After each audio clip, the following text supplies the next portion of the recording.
जनता party में आपस में फूट है और गुलाब चंद जी कटारिया साहब जो नेता प्रतिपक्ष है वो ये कह रहे हैं कि जब वसुंधरा जी की चलती थी तभी वो भिंडर साहब को नहीं दिला पाई थी टिकट, तो अब वो क्या दिलाएंगी। यानी वसुंधरा जी का जो प्रभाव है, उनका अस्तित्व है राजनीति में, वो शून्य मान करके चल रहे हैं और ये कह रहे हैं कि पहले मुझे बीजेपी से निकालो और उसके बाद में बीजेपी की भिंडर को टिकट दो।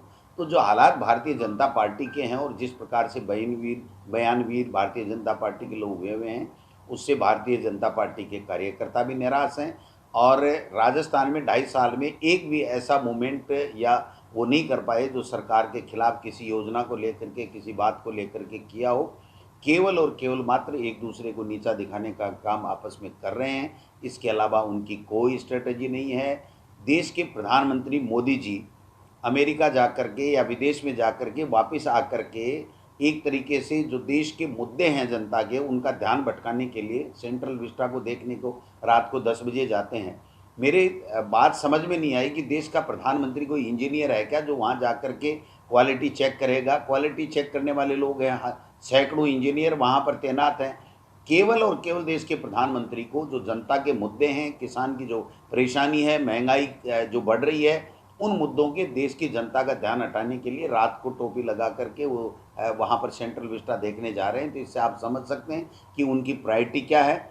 उनकी प्रायोरिटी है केवल और केवल झूठ बोलो, हिंदू मुस्लिम करो, पाकिस्तान हिंदुस्तान करो, चाइना की बात करो और अपने वोट बनाओ। इसके अलावा उनको देश के लोगों के हालात से, देश के लोगों की समस्याओं से कोई वास्ता नहीं है। मैं तो कहना चाहता हूँ, सतीश पूनिया जी से भी आग्रह करना चाहता हूँ, गुलाब चंद जी कटारिया साहब के साथ में आप बैठ करके पहले भाजपा की अंदरूनी राजनीति को तो ठीक कीजिए।